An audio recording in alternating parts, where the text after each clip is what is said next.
할렐루야. 사랑하는 대강의 가족 여러분, 오늘 하루도 하나님의 말씀과 동행하는 삶이 되길 소망합니다.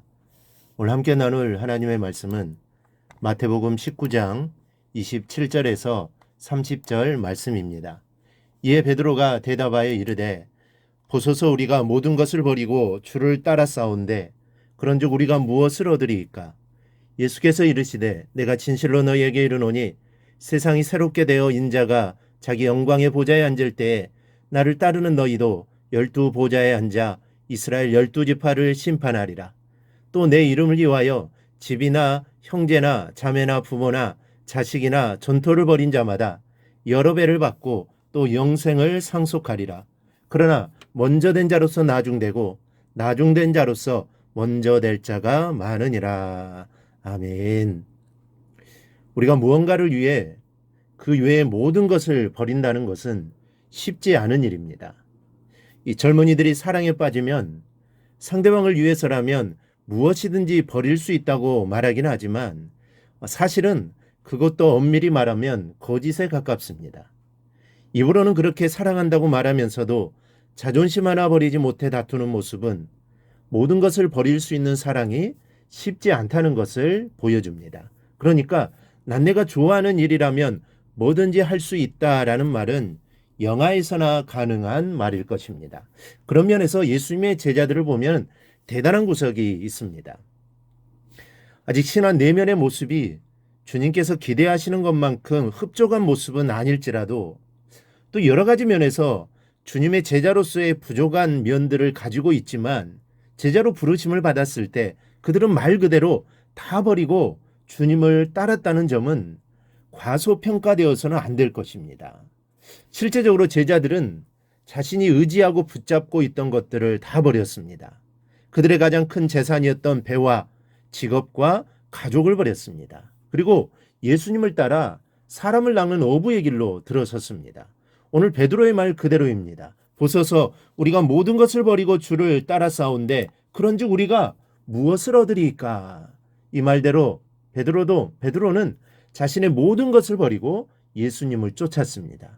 이 질문은 베드로가 사심을 가지고 모든 것을 버린 것에 대한 그만큼의 보상을 기대하는 말이 아닙니다. 단지 주님께서 하나님의 나라에 들어가는 게 얼마나 어렵고 또 사람의 힘으로는 하나님의 나라에 들어갈 수 없다라고 말씀하신 그 말씀에 불안을 느낀 베드로가 영생에 대한 확증을 얻고 싶어 드리는 질문입니다. 다시 한번 말씀드리지만 다 버리는 것은 결코 쉬운 일이 아닙니다.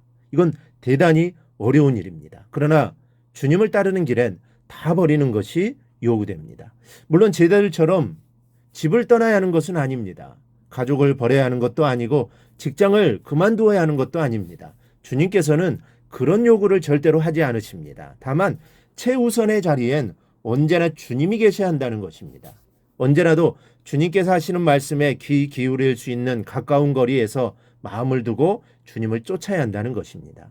가정과 사회와 개인적인 삶의 목표가 주님을 위한 것이 되어야 한다는 것입니다. 여러분, 주를 위해 다 버리는 사람을 주님은 모른다 하지 않으십니다. 내세뿐 아니라 현세에서도 각별히 함께 하십니다. 그러므로 중요한 것은 과연 내가 주님을 위하여 다 버렸는가 하는 것입니다. 주님을 따른다고 하면서 주님은 나의 전부라고 하면서 정작 가장 중요한 것은 주님이 아니라 물질, 명예가 나의 전부인 경우가 있습니다. 주를 위해 모든 것을 버린 사람들의 받을 상급에 대하여 주님께서는 이렇게 말씀하십니다. 내가 진실로 너희에게 이르노니 세상이 새롭게 되어 인자가 자기 영광의 보좌에 앉을 때 나를 따르는 너희도 12보좌에 앉아 이스라엘 12지파를 심판하리라. 주를 위하여 모든 것을 버린 사람이 받을 권세에 대한 말씀입니다. 이 사람들은 권세를 좋아합니다. 그래서 권세를 얻으려고 사람에게 기대보기도 하고 아부하기도 하고 돈을 물쓰듯 쓰기도 합니다. 물론 세상의 권세는 그렇게 해서 얻기도 합니다. 그러나 그런 권세가 얼마나 갈까요? 그렇게 해서 얻은 권세, 세상의 권세는 10년을 못 간다고 곤불 10년이라는 말이 있습니다. 그러나 영원한 권세, 하나님께서 허락하시는 권세는 다릅니다. 권세는 하늘에 있는 권세나 하늘 아래에 있는 권세나 하나님이 주시지 않으면 누구도 소유할 수 없는 것입니다. 그런데 오늘 하나님께서는 주를 위해 모든 것을 버린 자에게 이런 권세를 주시겠다고 약속하셨습니다. 여러분, 모든 사람은 언젠가 이 세상을 떠납니다. 자신이 원하든 원하지 않든 떠나도록 운명 지어져 있습니다. 이 운명은 아무도 거역할 수 없습니다. 중요한 문제는 떠날 때 어디로 가는가 하는 문제입니다. 하늘의 소망을 두고 부지런히 예비한 사람들은 천국에서 하나님의 약속하신 모든 것을 누리게 되겠지만 세상에 소망을 두고 살았던 이들은 예외 없이 지옥의 고통에 참여하게 됩니다. 그러므로 여러분은 다 하늘의 소망을 두시기 바랍니다. 진정으로 복된 자는 땅의 소망을 두지 아니하고 하늘의 소망을 둔 사람입니다. 그런데 상급은 이것뿐만이 아닙니다. 또 있습니다. 또 내 이름을 위하여 집이나 형제나 자매나 부모나 자식이나 전토를 벌인 자마다 여러 배를 받고 또 영생을 상속하리라. 본문에 쓰여진 여러 배에 해당하는 헬라어 단어는 헤가톤타 플라시오인데 문자적으로 100배를 말합니다. 따라서 여러 배나 100배나 둘 다 의미하는 것은 차고 넘칠 정도의 많은 수를 의미합니다. 그런데 조건이 있습니다. 버린 자입니다. 버려야 한다는 것이죠.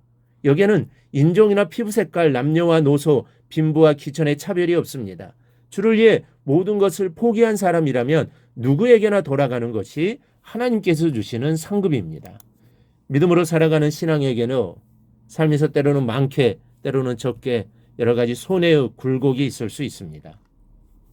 그러나 끝까지 주님을 위하여 무엇이든지 버릴 수 있는 마음으로 살아가는 사람들의 삶을 하나님께서는 빈곤하게 두시지 않는다는 사실을 기억하시기 바랍니다. 반드시 차고 넘치게 축복해 주실 것과 더하여 영생까지 선물로 주실 것입니다. 이 사실을 확신하며 오늘 하루도 살아가기를 주님의 이름으로 축원합니다. 오늘 묵상한 말씀을 굳게 잡고 삶으로 실천하며 살아내는 대강의 모든 성도들이 되기를 축복합니다.